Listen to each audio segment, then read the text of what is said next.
Welcome to this EURACTIV debate on green hydrogen. Is it really carbon neutral? I'm Brian Maguire.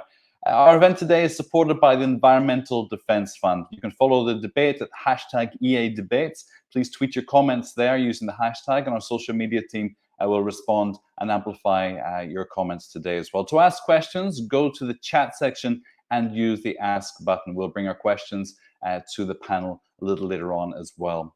As the EU moves away from its dependency on fossil fuel, hydrogen is expected to play a key role in our future energy systems and for delivering on the aim set out in the European Green Deal of achieving carbon neutrality in the EU by 2050. The cleanest option of hydrogen is renewable hydrogen, often referred to as green hydrogen.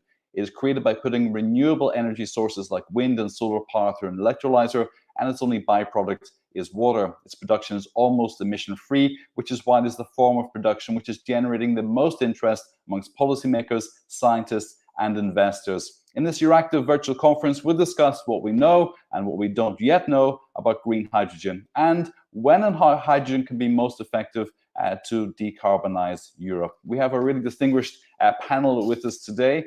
Joining us is Sarah Neelan, Deputy Head of Executive Vice President Frans Timmermans' Cabinet at the European Commission. Tudor Constanescu is the Principal Advisor at DG Energy at the European Commission. Henrike Hahn, Member of the European Parliament, also member of the ITRE committee there.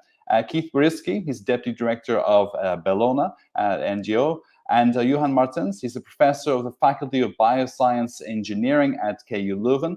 And Dennis Thomas, Global Business Development Leader of Electrolysers at Cummins. And Elisa Oko, she's the Senior Climate Scientist of Environmental Defence Fund, also here in Washington. For each of you, 60 seconds just for your opening pitch and kick off your stall today. Sarah, let's start with you. 60 seconds. Hi, good afternoon, everybody. As a start, maybe I want to go back to the origins of the European Green Deal in the European Commission almost 2 years ago, where actually a lot was figuring also in the commitments that President von der Leyen made to the European Parliament, and hydrogen was not immediately part of that, but it became very quickly a priority for this Commission. Even I remember 2 years ago, people said we were crazy to go for an ambition in the hydrogen strategy of 40 gigawatt of renewable hydrogen. In the meantime, I think it's very good to see that actually the private sector is going beyond that already. If we count everything, it's probably going to be more than 4 gigawatt by 2030. So what has changed that quick, or what is behind that quick evolution? I think one, the climate ambition of this Commission needs ambitious measures in all spheres, and hydrogen can absolutely contribute to that. Second, the evolution and the speed with which renewable energy is progressing helps a lot, and renewables are needed for green hydrogen. Third, the industrial lead of Europe on electrolysers, the research and innovation that we do, is an important element in why we can push this agenda and why it's also good for our competitiveness, besides the element of the climate neutrality by 2050 that is high on the agenda. And last but not least, even if, of course, what happened with the COVID crisis is something that everybody would have liked to avoid, it did create a momentum on funding, investments, and a forward look in all of that. So with the Next Generation EU and the new MFF, Financial Framework for Europe, we have 1.8 trillion that is mobilized, and where an important element of that, for instance, of the Recovery and Resilience Fund, can also be spent on these policies like hydrogen, where we also have a specific target of 37% of the recovery funds have to go to the green transition. And hydrogen is one of the elements that we have promoted towards member states. And we see a lot of pickup of member states in their plans for the recovery to also pay attention to hydrogen. So I would say in 2 years' time, this has become a real agenda that has progressed well. And as my boss, Timmermans, has called it 1 year ago, hydrogen rocks, and the Commission is determined to make it rock further and to develop the policies that are needed to do that. Thank you, Sarah. I don't know how much time I have left before I will be cut, but maybe I can end it with this initial. I've stretched 60 seconds, beyond 60 seconds. Sarah rocks as well. Thank you very much. It's a very Timmermans approach to hydrogen. Tudor Continescu, over to you. 60 seconds, sir. Okay, thank you very much. First of all, thank you for inviting me to this interesting event. It's a very important issue, the one you raise, and it's very important for the Green Deal, as Sarah said before. And just to follow up on this, I'd like to say that last year when we launched the hydrogen strategy, we actually launched at the same time the energy system integration strategy and the Clean Hydrogen Alliance. And these three work actually very well together and complement each other, because through the energy system integration, we have tried to promote an energy system where we speak also about more energy efficiency at system level, about resource efficiency, and make it all more compatible with the energy transition.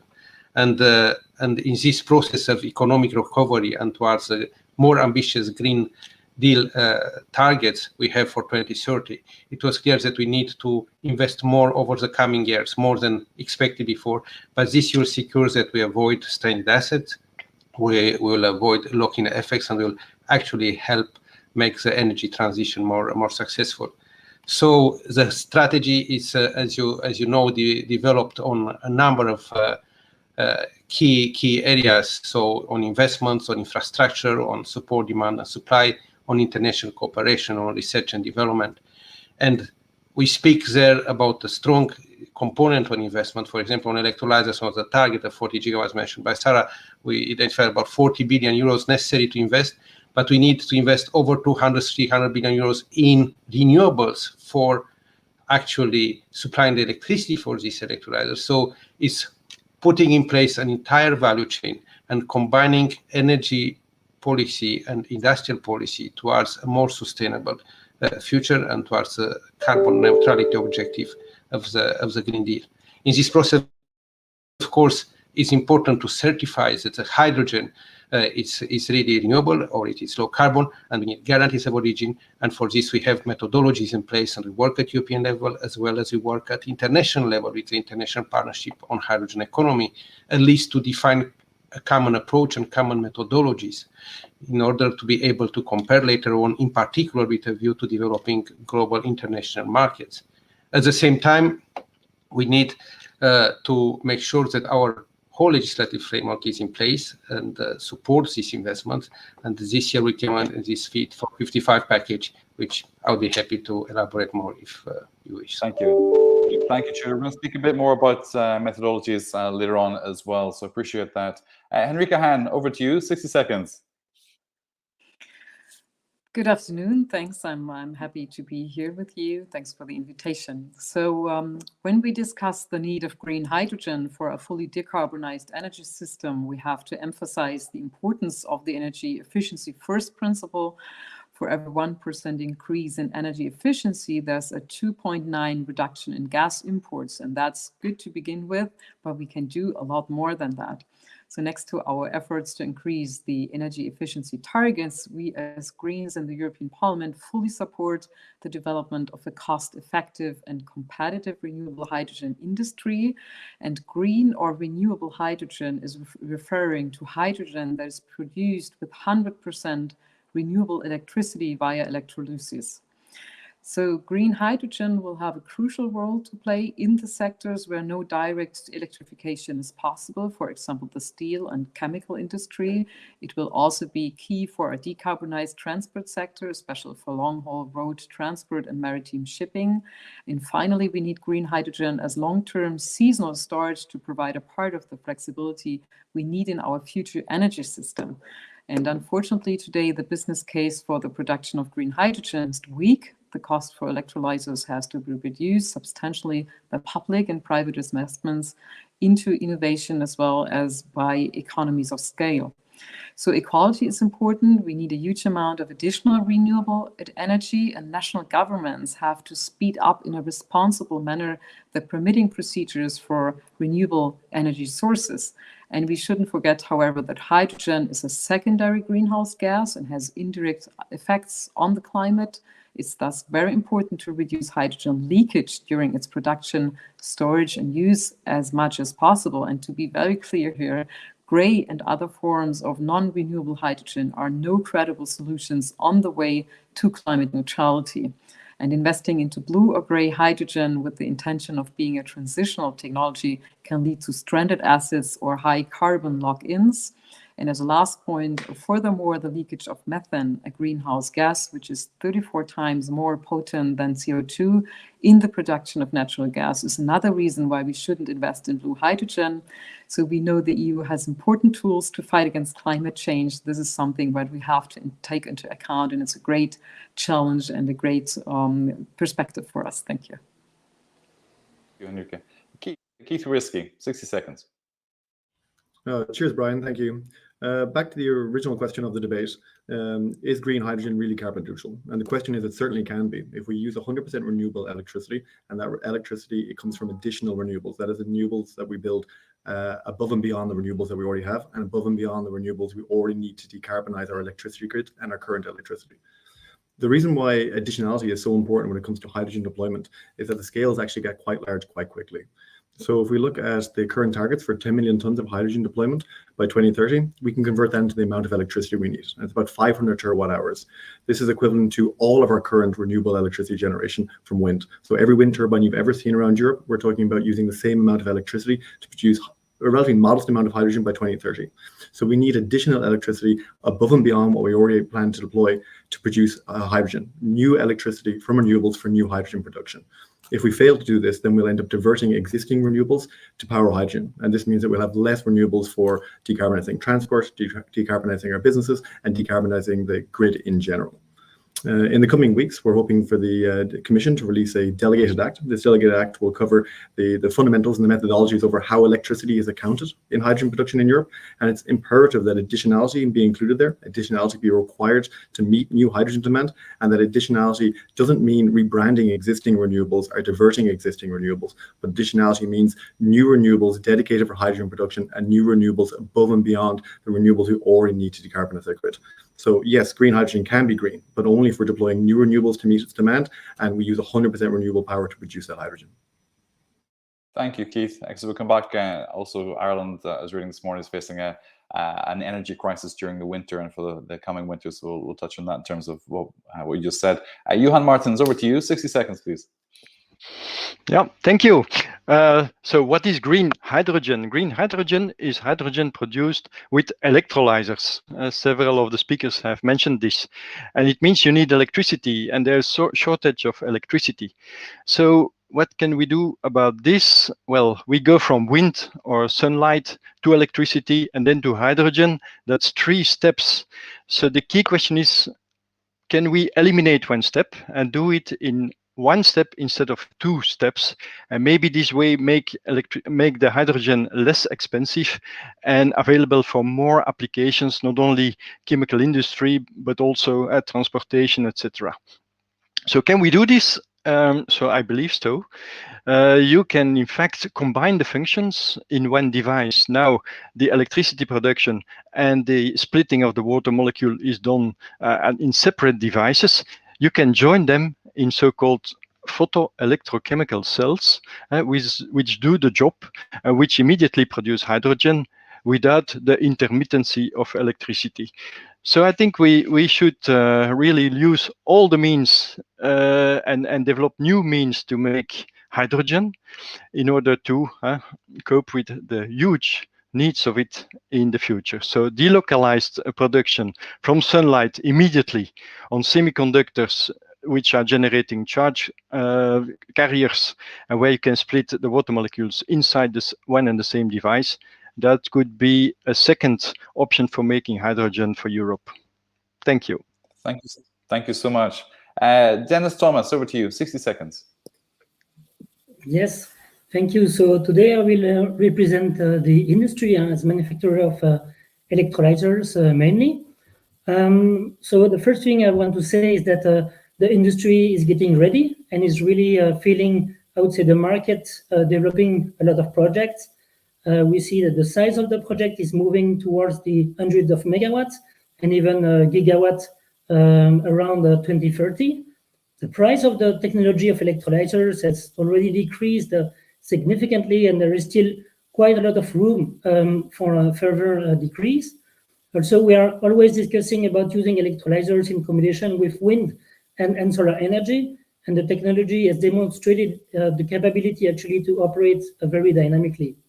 And finally, we're investing into new production capacity in Europe at our level, mainly in Belgium, Germany, and Spain. And then when we come to the footprint of hydrogen production, it is very clear that the hydrogen that you will produce through electrolysis will be as green as the power that you will use actually to produce it. And so next to this, I would say, statement, there are a lot of topics that need to be considered together with how actually you can certify renewable hydrogen. There is also the fact that you need to store the hydrogen between the moment it is being produced and the moments where you need to consume it. Also, you need to transport the hydrogen from the place where it is being produced at very low cost using renewable to the demand centers.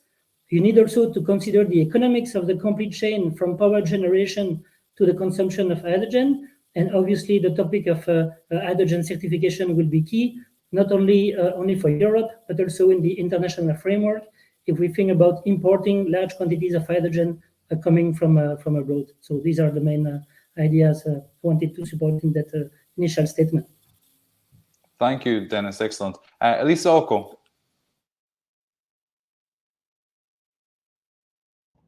Hello, I'm really happy to be here and talk about such an important topic. So my research focuses on improving scientific and public understanding of how our emissions of different types of greenhouse gases impact the climate in both the near and the long term. And so one area of research I work on is the role of hydrogen leakage in contribute to change.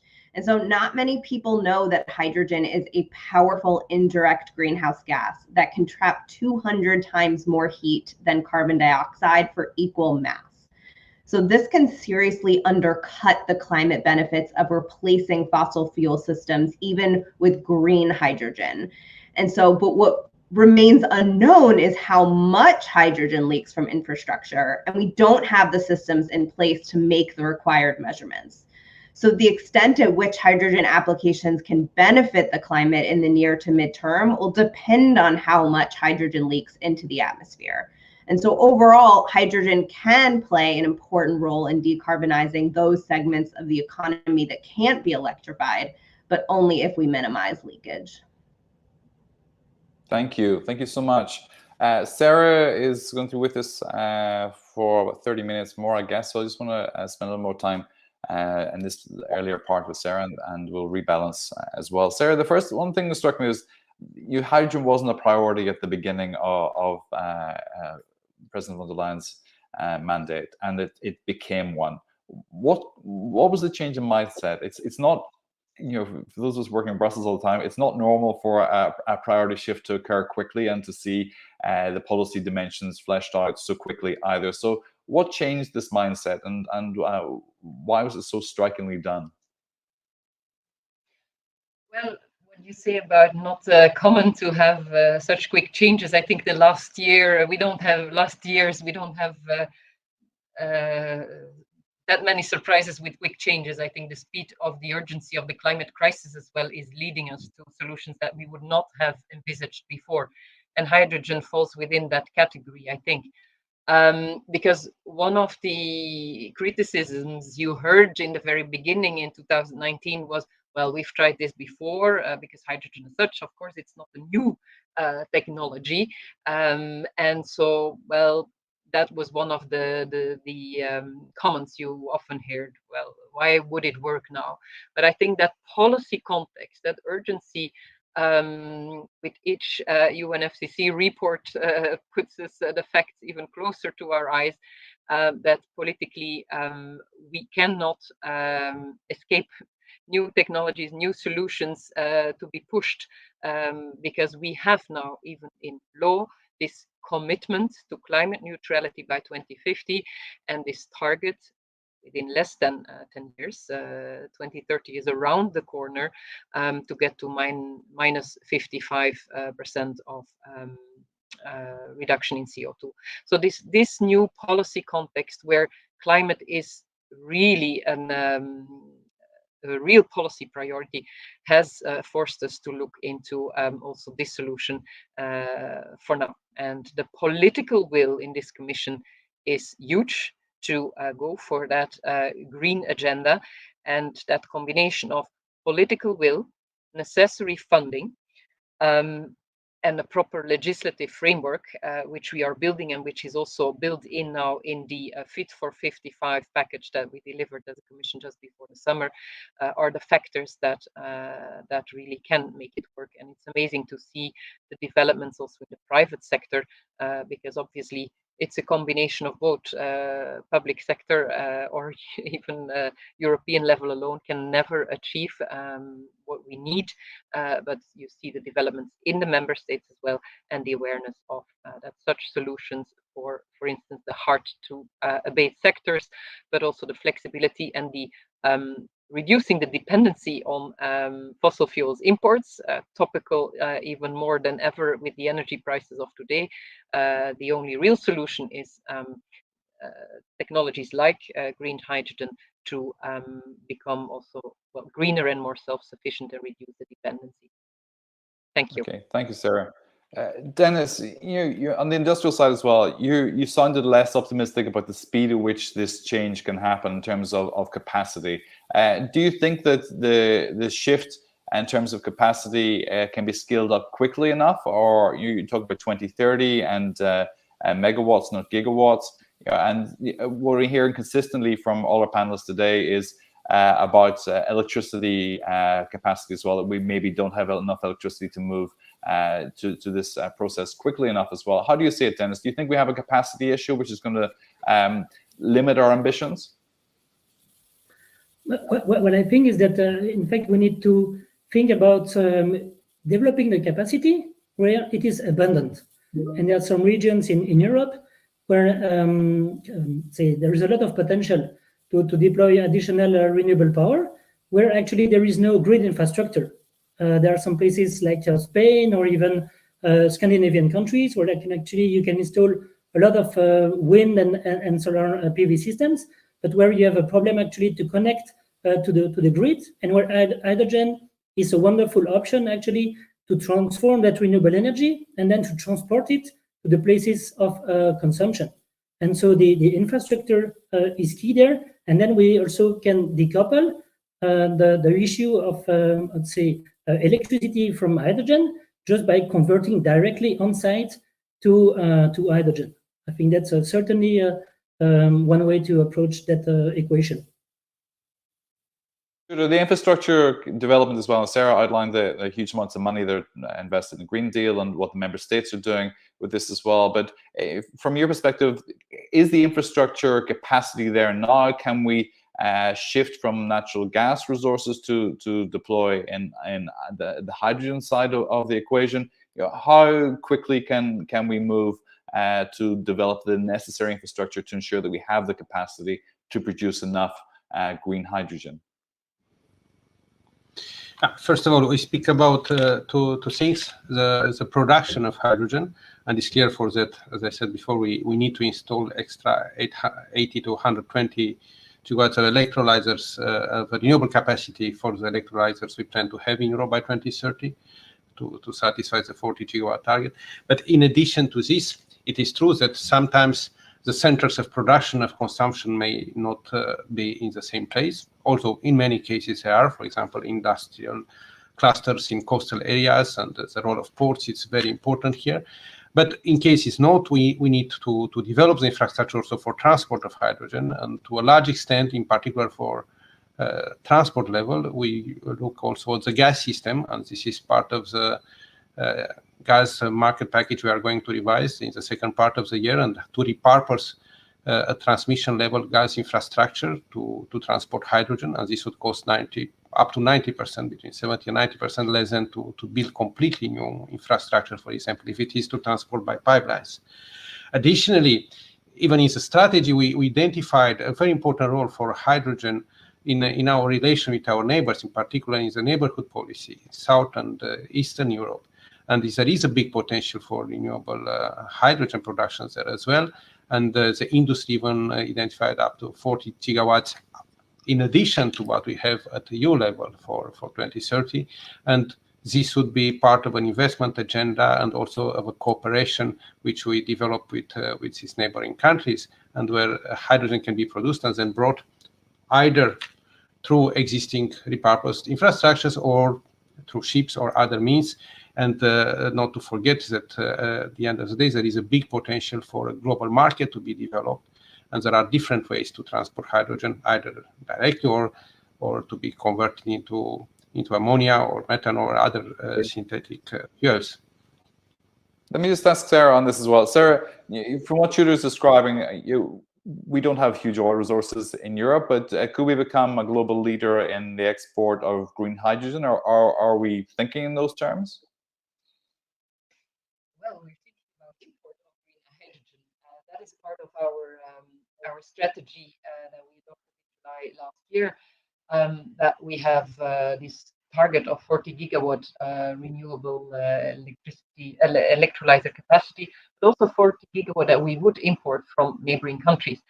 And of course, one of the comments we then get is, well, are you gonna replace the dependency on fossil fuel of third countries by dependency on renewable hydrogen from third countries?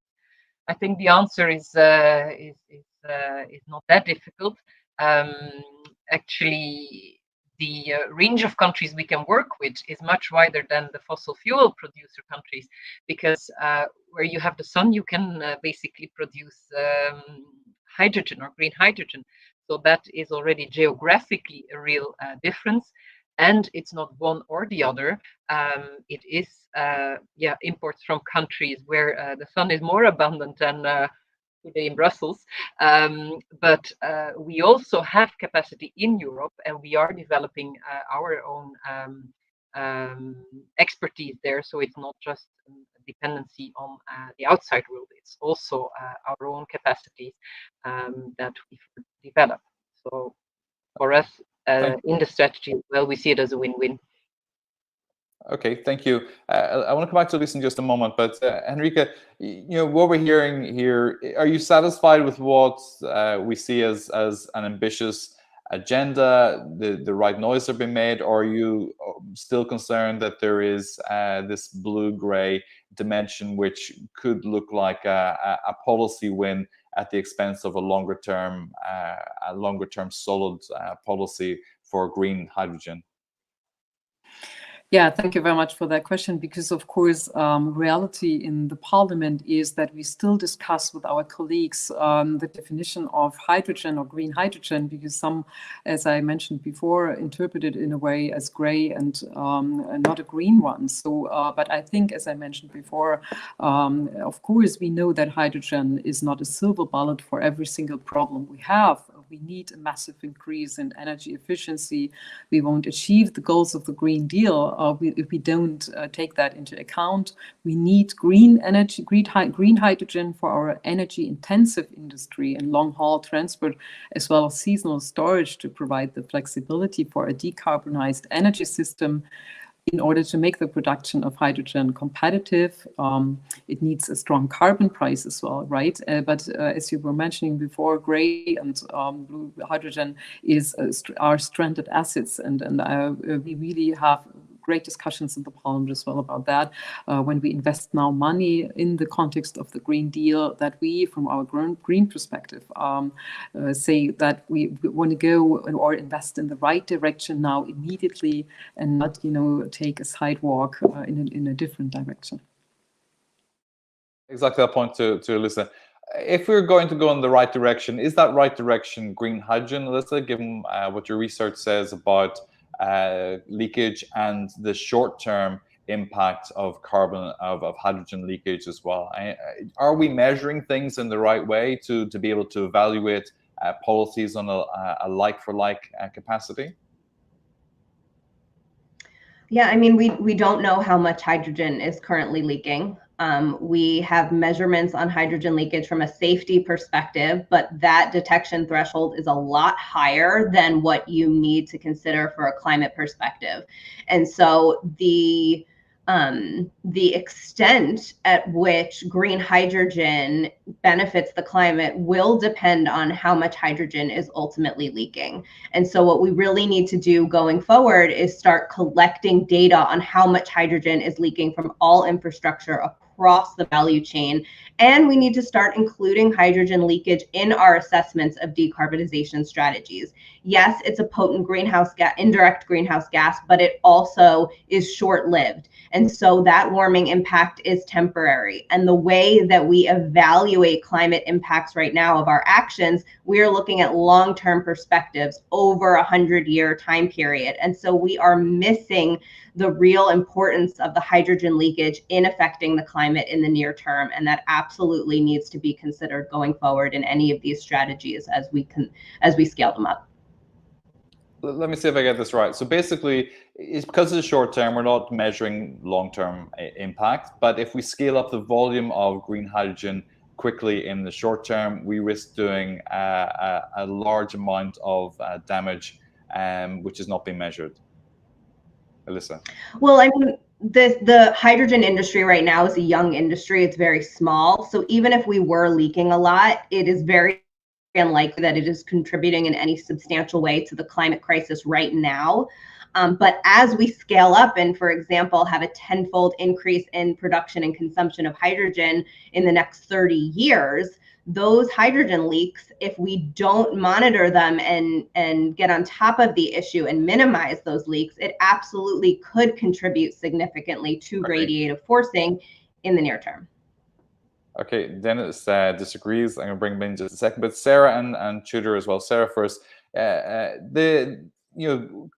There's still refinement to be done in this policy. Is now the moment to understand the methodology that's been applied here to make sure that we're measuring the right things, and also to ensure that when we invest in infrastructure, we're investing in infrastructure which has low leakage and that we can monitor that leakage effectively. Sarah first, then Tudor.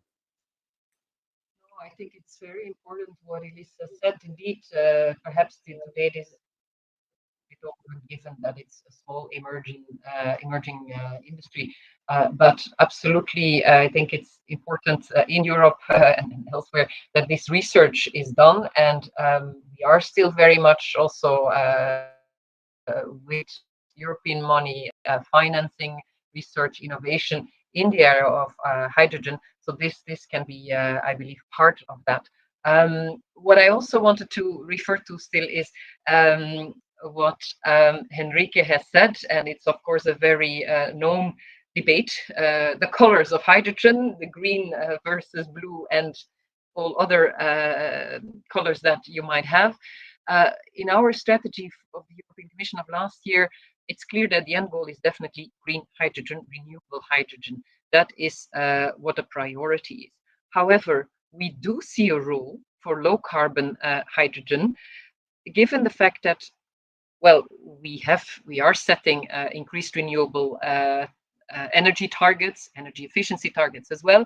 But of course, this takes a little bit of time, and we want already before 2030 as well make good progress with hydrogen and with the current hydrogen, because the hydrogen that is produced today, is for 96% from fossil fuels.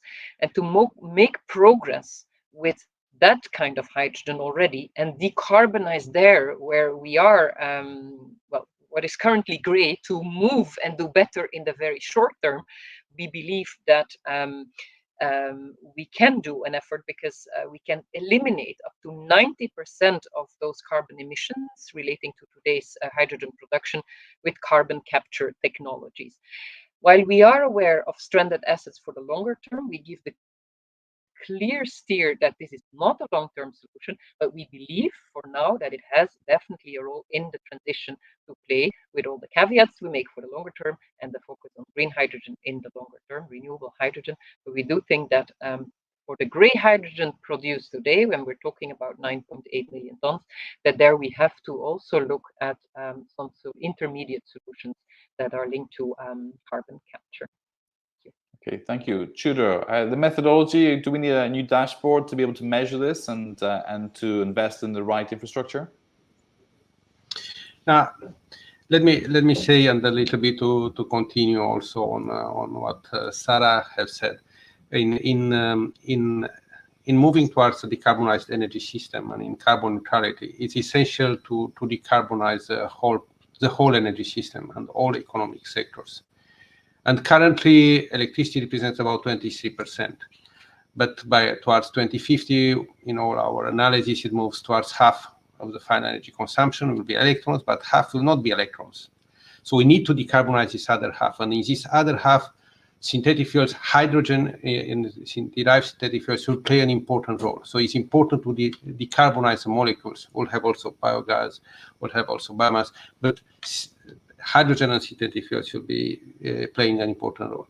And when we say that, of course, we need to certify what they are and to make sure to have methodologies in place for counting them, to counting also the carbon footprint of the different methodologies indeed for production of hydrogen, being renewable hydrogen, being low carbon hydrogen, as defined also in the strategy. And from this perspective, it's important to look at the boundaries, to look at the allocation methods, to see effectively how we can make sure that we speak and we have a common approach to encourage also international trade eventually on this. Last but not least, of course, when we speak about hydrogen and the importance it can have for climate is, of course, the renewable hydrogen and then the low carbon hydrogen. So, but we also need to look at the aspects mentioned, including the leakage. So far, hydrogen represents just about 1-2% of the total energy resources. So, but this should increase to 10-14%, depends on the different scenarios we have by 2050, and then it will play a more important role. But it is, first of all, from the safety perspective that I'm convinced that methodologies and testing and all this will evolve, because safety is a very important aspect. But secondly is, of course, the potential as a greenhouse gas. And last but not least, not to forget, it's a relatively more expensive gas. We have to manufacture, and we have all the interest not to leak it and not to lose it. So I'm quite optimistic in this respect that with all the analysis done by the IAEA, by the GRC, by different research institutes in Europe and the US and Japan, we move into a safe direction in this respect. Thank you. Thank you. Dennis wanted to respond to Alyssa, then we'll bring Sarah in just before she leaves the call, and then we'll go to Keith and Johan straight after that as well. Dennis, you want to respond to what Alyssa had said? Yes. The first thing is that hydrogen is not new. Hydrogen is already there. It's consumed by a lot of industries, and this hydrogen comes from natural gas. So each time that actually we can replace gray hydrogen by green, we already reduce all the emissions which are related to the methane emission.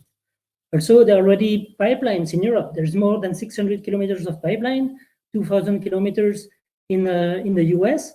So we can monitor. And I agree that it is important to provide the evidence that actually the leakage is minimum. But it's counterproductive actually to say that it's, I would say, improving the, let's say, not improving, but deteriorating the environment actually to stimulate hydrogen. When you look at electrolysers, actually each time you leak, you have a safety issue, because most of the electrolyzer, they are placed into indoor environment. So if it is leaking during the production, you would actually stop the unit. So that's where actually on the transport, on the pipeline, on the trucks, that actually you need to implement that monitoring to actually provide evidence to the public opinion that this leakage is very much limited. Thank you, Dennis. Sarah, we've a few questions coming in. I'm going to give you one of these. So Thomas asks to Tudor or Sarah, do you see a role for pink hydrogen, not to confuse the issue any further, do you see a role for pink hydrogen and hydrogen produced from nuclear power? Well, I think there, as Europe, we have one answer. There is the energy mix that is the responsibility of member states, and it's up to them to define that mix and whether they have electricity based on nuclear or not. So that is existing de facto in Europe, so it is there. And obviously, in terms of CO2, it has all its advantages, but there are wider issues related to that are non-CO2. Let me stop with that. Thank you. Okay, just before you go, I want to ask you about the role of member states in this as well. I know the Commission is not really focused on stimulating the market per se in terms of what private actors do. You're looking at the higher level stuff, the infrastructure, the funding mechanisms that are available, and you spoke to some of those as well. In terms of what the member states are doing, where do you see role models for other countries to learn from? Who's doing this well? Where's the uptake coming from? And who's putting the higher proportion of finance in their countries into green hydrogen production, or hydrogen production for that matter? Well, we are very happy that this is, in fact, synergies between the European level and the overall policy framework that we want to offer. Synergies with national strategies in member states, because there are many already who have their own national strategy on hydrogen. And I think that is all reinforcing one another.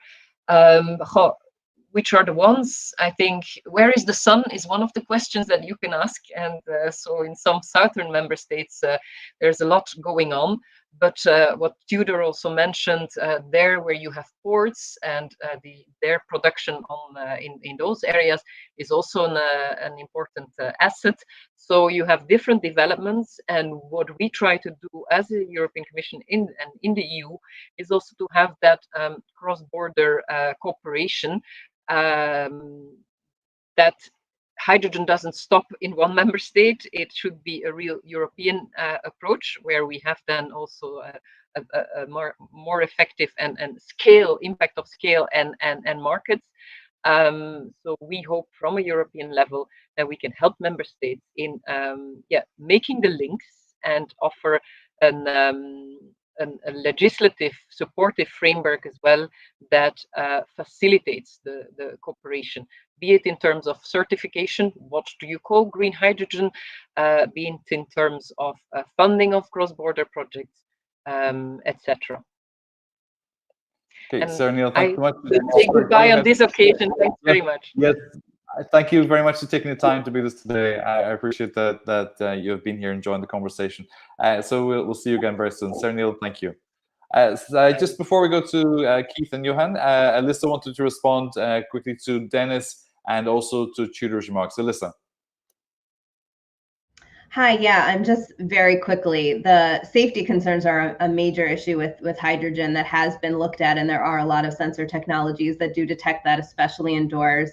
I don't disagree with that whatsoever, but those are leakage detection thresholds and around the ppm level, and what we really need to know for a climate perspective is the ppb level, which is a very similar issue that we dealt with methane leaking from oil and gas infrastructure. And what we found over the past 10 years is that the natural gas and oil industry was leaking a lot more methane than previously thought, even though around 10 years ago, industry was saying very similar things in terms of we wouldn't want to leak it and we're monitoring it for safety. And it was a very similar story 10 years ago. And what we've learned over the past decade is that there are a lot more leaks of methane coming from that industry than anyone realized. And so that could be a similar situation with hydrogen if we don't consider it going forward.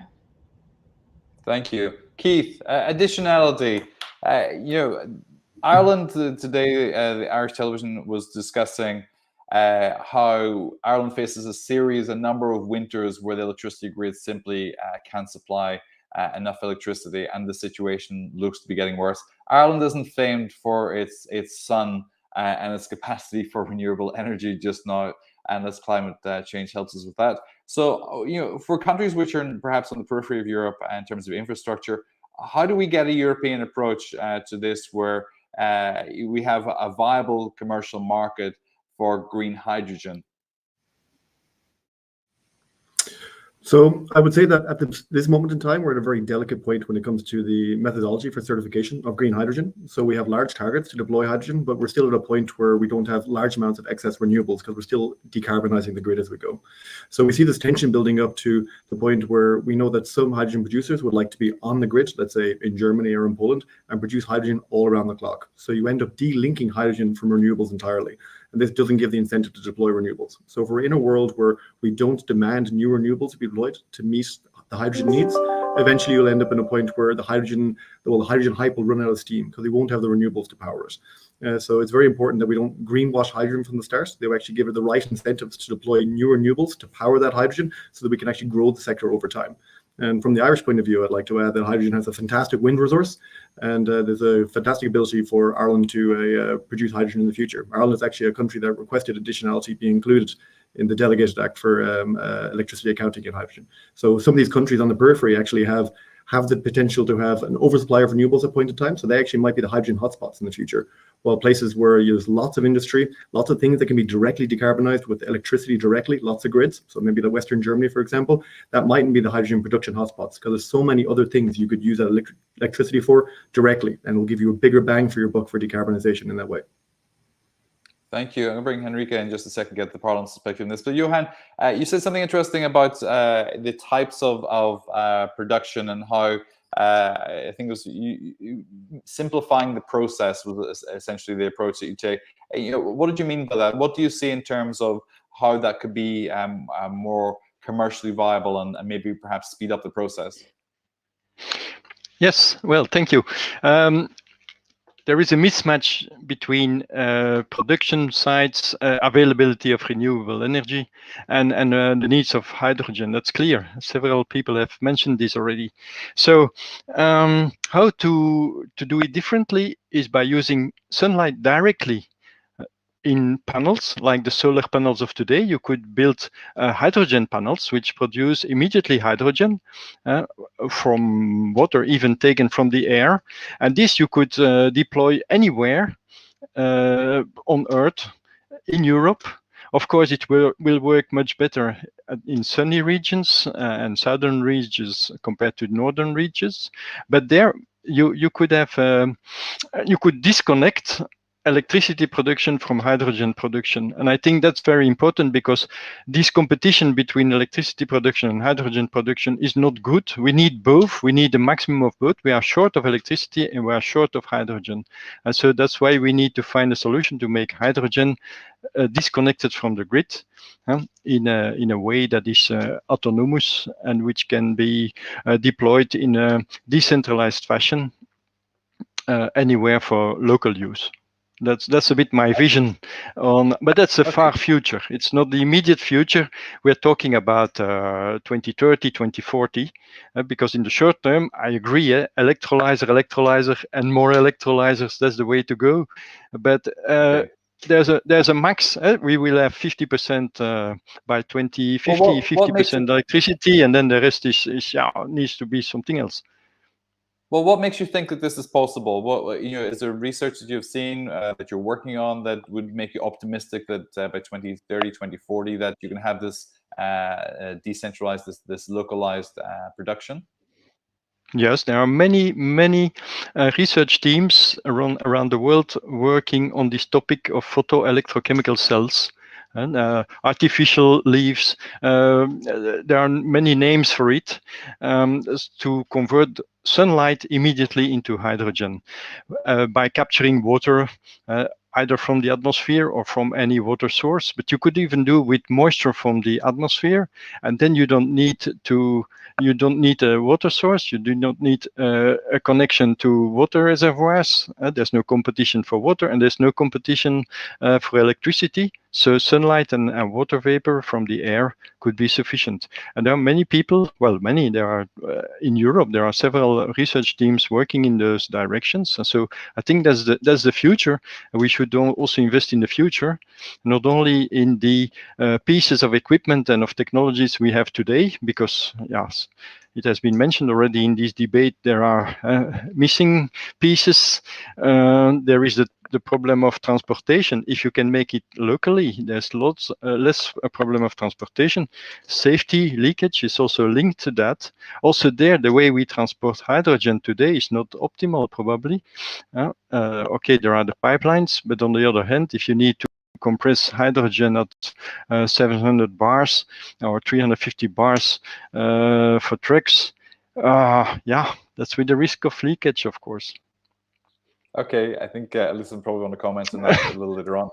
Enrique, in the Parliament as well, if we're looking at this as an investment strategy as well, are the dynamics of who gets what and which regions benefit most, and Keith mentioned the differences between Ireland and Germany, are these dynamics likely to skew the purity of a green hydrogen policy, which is actually in the overall interest of the climate, if not just Europe?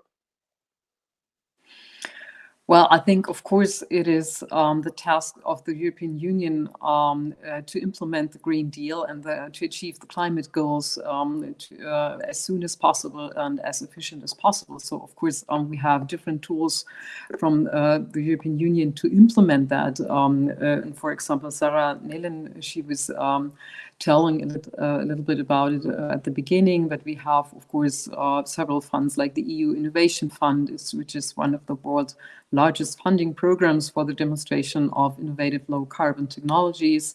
It will provide around 20 billion of support over 10 years from 2020 to 2030 for the commercial demonstration of innovative low carbon technologies, aiming to bring to the market industrial solutions to decarbonize Europe. And that is, of course, all over Europe, right? Not only in Western Germany or in other more specific countries. And of course, there are a large variety of other funding opportunities provided to member states to invest into innovation and carbon neutral technologies.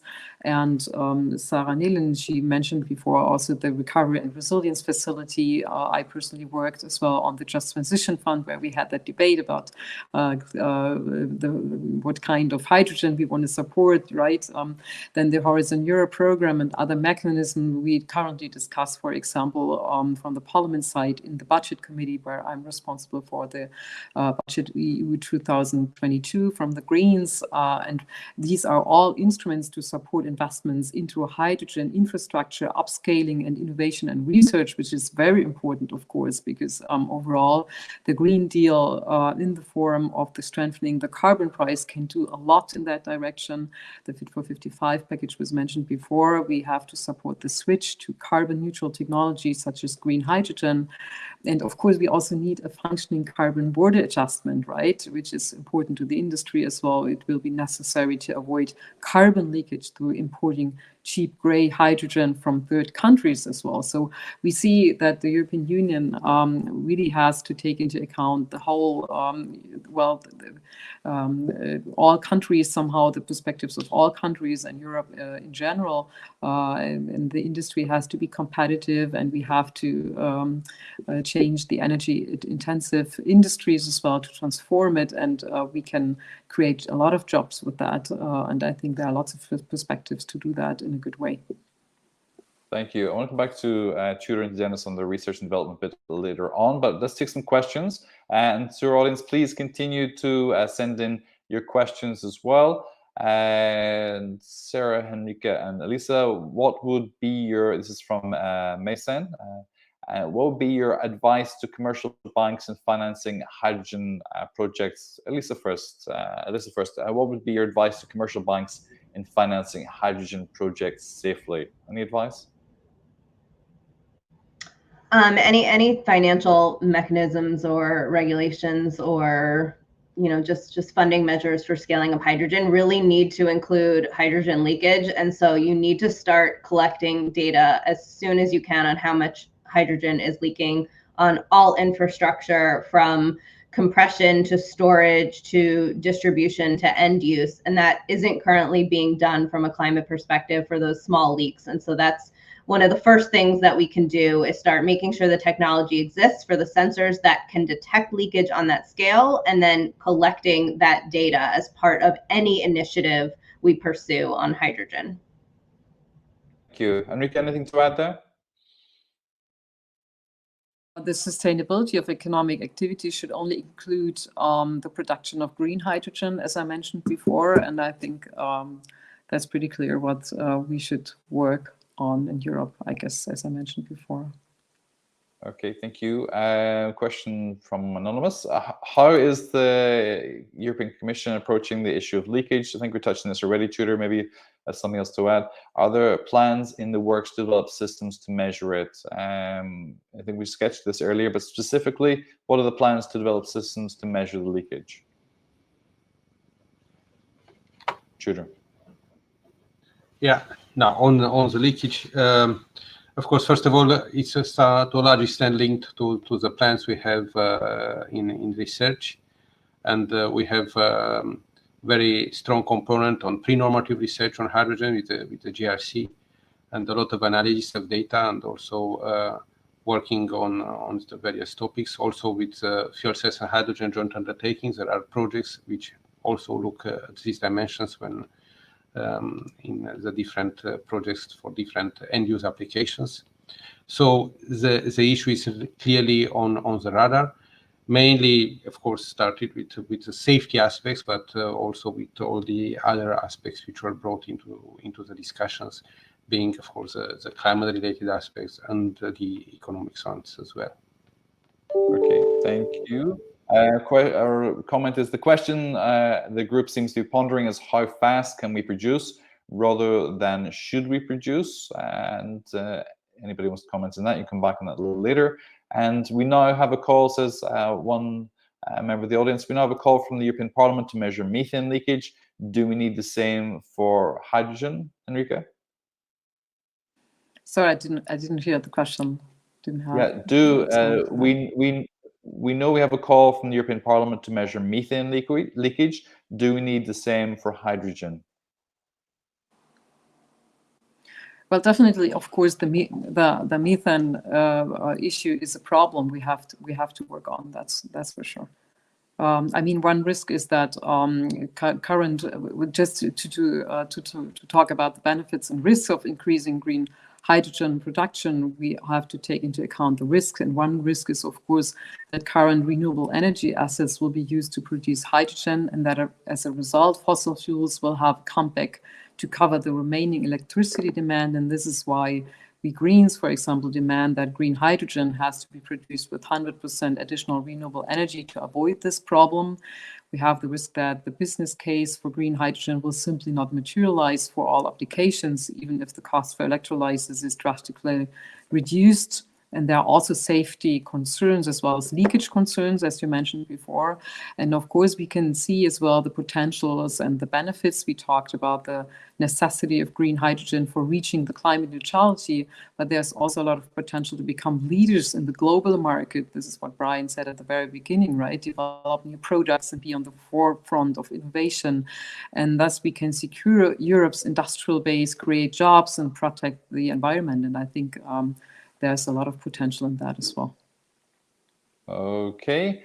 Another comment, low carbon and renewable H2 require different production infrastructure. Why do we do the first to get the second?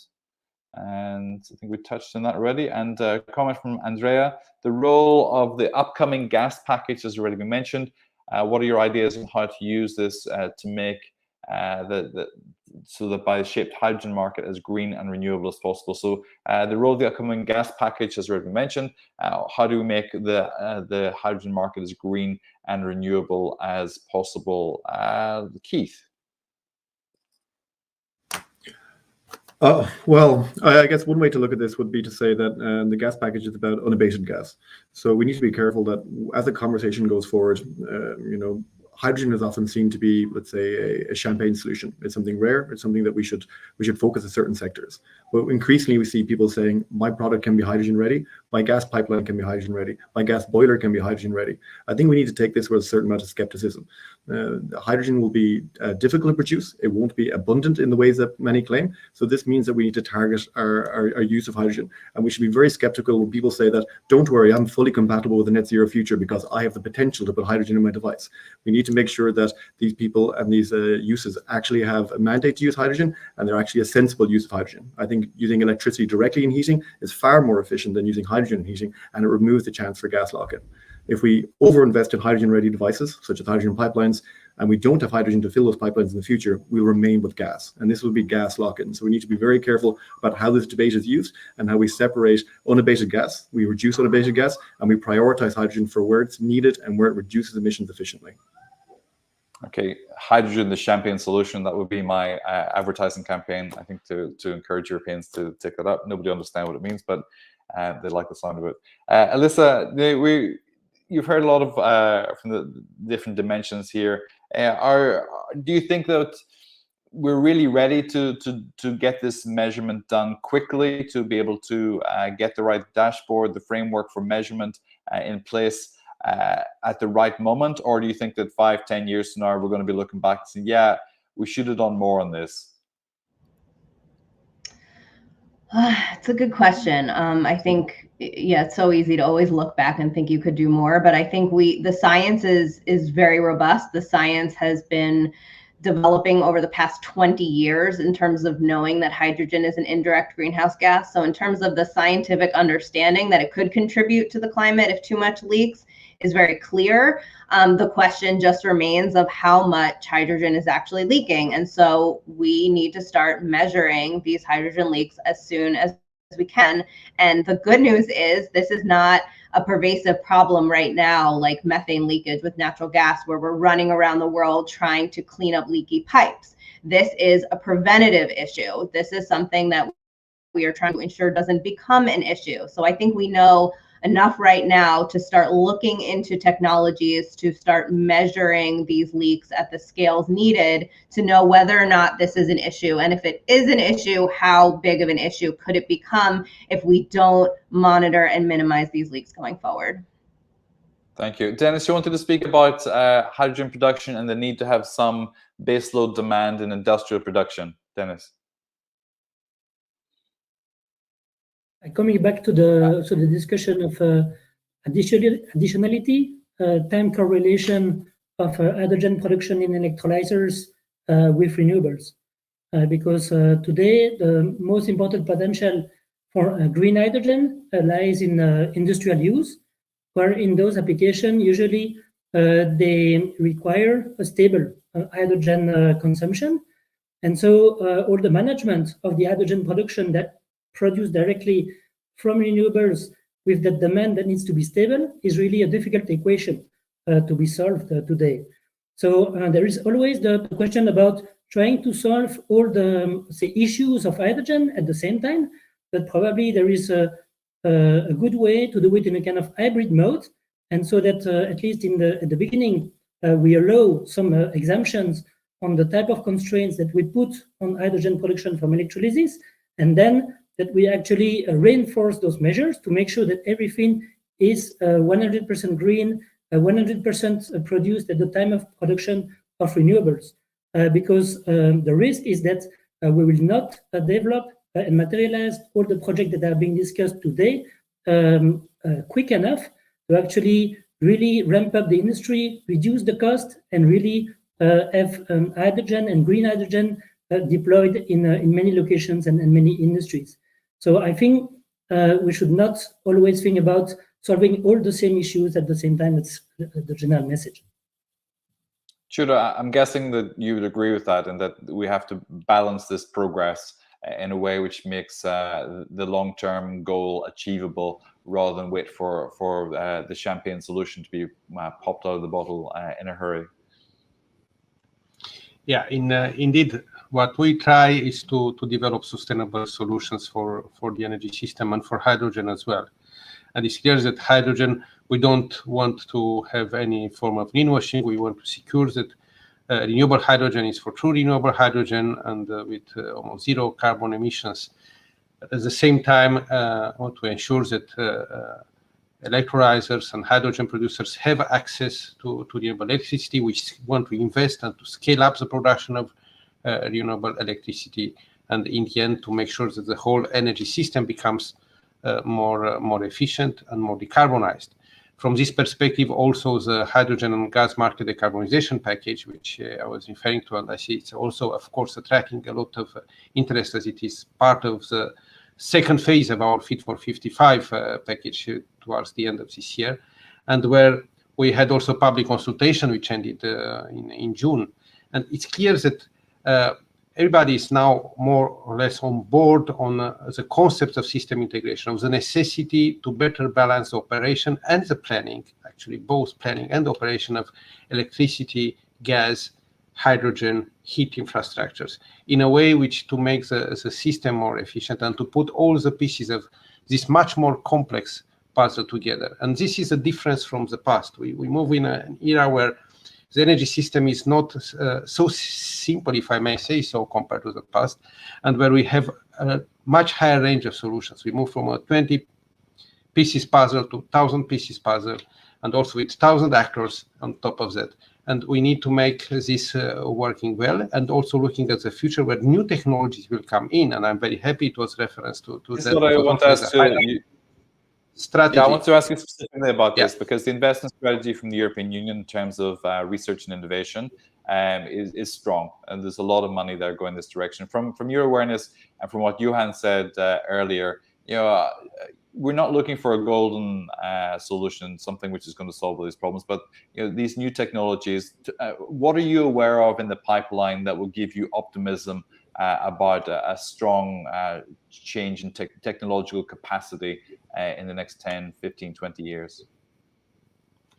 Now, we already see the results of investing over the last decade in research and innovation, particularly on hydrogen, on electrolyzers, on fuel cells, and even in other applications like turbines and so. So these things start to bring results, and we'll invest more in demonstration, in innovation. It's a lot to continue to be done, for example, plus new technologies, so lower LTR level, which will need to be also developed in the past, like these photoelectrochemical cells, but all other options which we may have and we may need to look on in relation to biomass and so on, which will need to secure that we have the mix of renewable sources well integrated into the energy system and contributing to the carbon neutrality by 2050.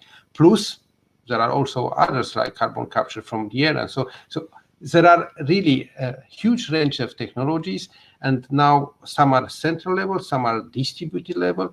Many are linked to storage and how to balance the more variable power we are going to have in the grid. So all these elements have to be brought together, and the research goes in, of course, the more innovative ones, while at the same time trying to demonstrate, to move ahead with first-of-a-kind projects and supporting the industry in scaling up, like we do for hydrogen with the Clean Hydrogen Alliance, and where earlier, I think Sarah mentioned that we have the 40 gigawatts target, but the industry already identified more than that in terms of potential projects already for 2030, and with a clear alignment also with our view on the role of renewable hydrogen, because over 85% of the identified projects were, in terms of production, were on renewable hydrogen production. So again, this is, I think, a positive development to move on together. Dennis, when you listen to this, and are you convinced by the innovation capacity that Europe has to change this market? As a commercial company, you will invest in new markets as they emerge, or new technologies as they come on. How do you see this? What gives you optimism? What gives you a sense of caution? I think the European Commission has already done a wonderful job. Because this has allowed really a comment we don't always hear. Yes, but because actually we have developed our technology on the basis of European projects. What we need today is a market to actually deploy electrolyzers under commercial conditions, and that's all the topic. But how do you define green hydrogen? How do you incentivize it into a market and give it like a premium for green hydrogen, and then the rest will follow as well. So you need actually to fund all the, say, innovation through direct funding, but there will be a lot of innovation and cost reduction and efficiency improvement that will come also by developing the market. And you need to have a right balance between the two directions of how you can actually stimulate the market. But actually already today, we decided about major investments in Belgium and in Spain to add electrolyzer production capacity, because we see that the market is responding to everything which is happening today in Europe.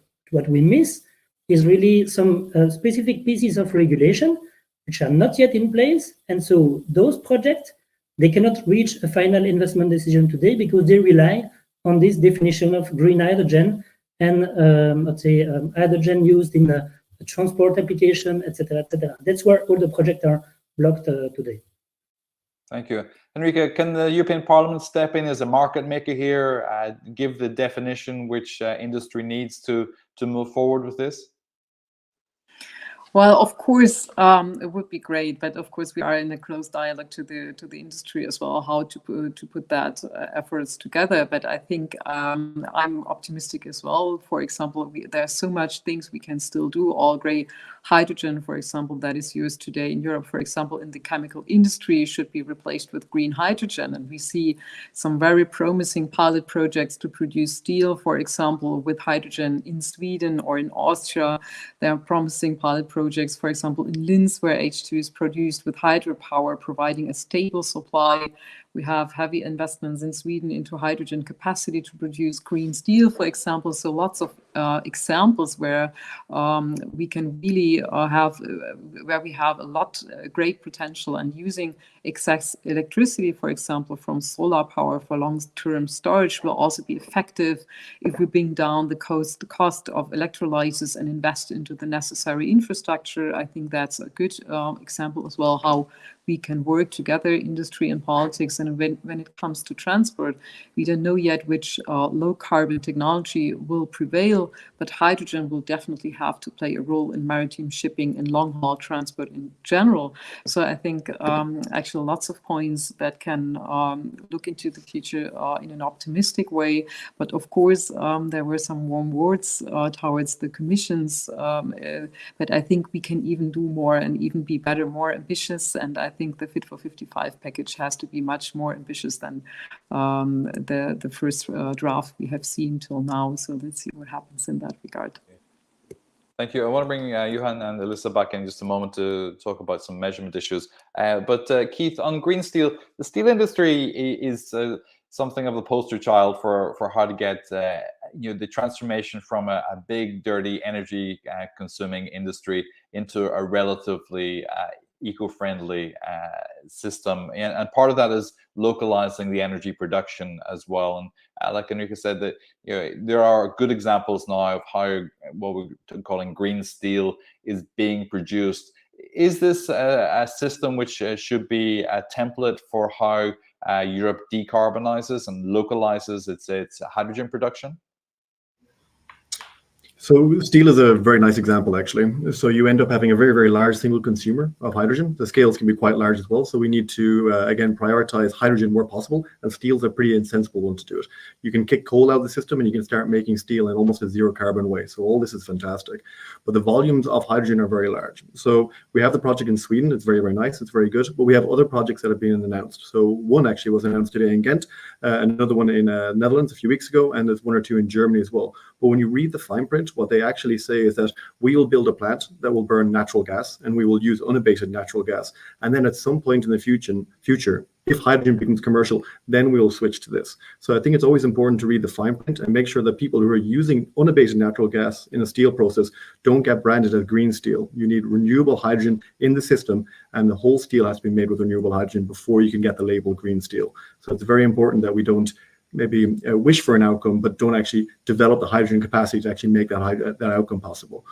So again, it's all about the detail and how we make that transition across and what we label the products along the way. But certainly anything produced from unabated gas should not get the quality label of zero carbon, because it won't be zero carbon. Thank you. I was in Ghent, upstate New York, at the weekend, which is so surprising to find the Belgian names there too. When they call a bear market, is literally the bear is at the market. It's a very different environment than Ghent, Belgium. So, Alyssa, you wanted to speak a little bit about methods that have been developed, and Johan remarked on this too. About Johan, you said the natural resources, methane, hydrogen, that can interfere with leakage measurement, and Alyssa, you said there are lots of different methods that can be used here as well. So we're talking about definitions of what green hydrogen is, but then we're going to have a fight over what definitions are useful for leakage as well. Alyssa, how do we clarify what we mean by leakage, and how do we measure it correctly? So I think there's a lot of lessons that we've learned over the past decade from measuring methane from oil and gas that can be applied to hydrogen. And so I think that is a really good starting point. There's a lot of different techniques that have been identified, but also just analytical methods of taking the data that you measure and translating that into fluxes and where it's coming from, and then tracing it to its sources that can be applied to hydrogen. So it's early days for hydrogen leakage from a climate perspective, as opposed to just looking at specific applications that could have a safety concern. So there's a lot to be done in this space, and hopefully we will scale that up in the curves. But there's a lot of lessons that we've learned from measuring methane that can be applied to hydrogen. And so I'm very confident that we do have the knowledge needed to know exactly how to scale up measurements of hydrogen leakage. Thank you. Johan, do you share Alyssa's confidence that we can transfer this measurement? Well, yes, but I would like to add a bit different viewpoint. So the problem often occurs with the final consumer. Take gasoline. Most of the gasoline is spoiled by people using the gasoline, not by the oil companies. Well, for gasoline especially, yeah. Also natural gas, etc. The more you distribute it, the finer the network finally, and the consumers. Then you get very distributed spoilage, and at the end you get confusion with natural sources of methane, for instance, like from animals, from bovine animals, also from bacteria, from soil, from many sources. So it can be very complex, and I agree we need to maximize the use and minimize the spoilage and the leakage. But yeah, we should compare things on a comparable level, and well, mankind has always been spoiling things, and it will be difficult to avoid it. If only we get rid of those pesky humans, we'll be fine. Okay, we've a few minutes left, so to our audience, please send in your questions. You've last chance to do that. And one question coming in from Anonymous. This is, based on what Alyssa said about the unknowns, does the panel feel as strongly about the potential for green hydrogen? So I'll scan across here. Tudor, do you still feel as strongly about the potential for green hydrogen? Yeah, definitely so. Yeah, it's clear that we may need, of course, to measure. We need all these things, but there is practically no way to ensure the carbonization of the molecules of the energy system without having renewable hydrogen as a key component of it. So, and directly or for direct use, also for storage, and we see analysis even in this field, even by the IEA, that over 48 hours, when we speak about gigawatt hours, it's hydrogen can be an effective solution for storage, and already today, and also for decarbonizing the different sectors of the economy, including what was referred to as the steel, but first of all now the refinery and the petrochemical and the fertilizers industry is definitely will need renewable hydrogen. It will be extremely important, and important to mention also that it's something which gradually will become more and more competitive, even with other forms of low carbon hydrogen. It's something to bear in mind, and which independent analysis from many stakeholders and from many analysts and international organizations show as well. Okay, thank you. I'm guessing, Alyssa, you're research, your point is really not to say, look, this is a bad thing. It's to say, look, we need to go with caution, we need to measure, and we need to do this the right way from the beginning, not to have buyer's regret further down the line. Alyssa. Absolutely. Couldn't have said it better myself. Hydrogen can be a really incredible solution for a lot of our really difficult energy challenges, especially with hard to abate sectors in heavy industry, for example, and long haul transportation. So this is just a note of caution and something that we need to put on the radar to make sure that we maximize the climate benefits of deploying hydrogen by minimizing the leaks. Thank you. One other question, which I'm not going to put to Tudor, but is how will the European Commission measure leakage? I think we covered that, and there's still some work to be done on that as well. So we're pretty close to time. I'm going to just ask each of our panelists to wrap up with their concluding remark. I say with 30 seconds, 60 seconds, we can allow you. And just to thank all our panelists also for their patience today. We have a lot of speakers on the panel today. I hope I've been fair with trying to balance out time for comments as well. But your parting shots, let's start with the top of the screen with Tudor, your final remark. No, I'm again very pleased to be part of the discussion today, and I also saw different angles from the different stakeholders and industry, and I think it's very important to have this dialogue, to keep it, and to make sure we address all the aspects in this journey. Hydrogen, as it was said, it is still in early beginning in terms of deployment, even if we know since many years about the technology of producing it.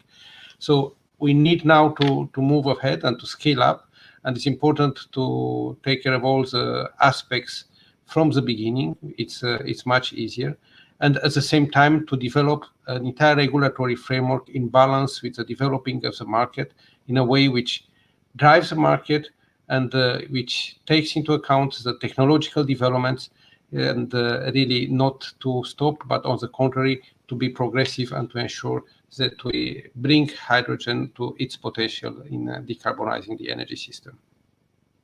Thank you. Keith, let's go to you. Thanks, Brian. I guess if I have one advice to give, it's that when we talk about green hydrogen, we don't do it in isolation. We try to bring renewables into the conversation as much as possible. Hydrogen doesn't produce itself. It is a product of renewable electricity. So if we want green hydrogen in the future, we need to concentrate and focus on renewables, renewables, renewables. And that's why the additionality point is so important. If you look at the Europeans' Clean Planet for All, in 2050, electricity production in Europe is expected to double. And nearly all of that increase is going directly to hydrogen and hydrogen products.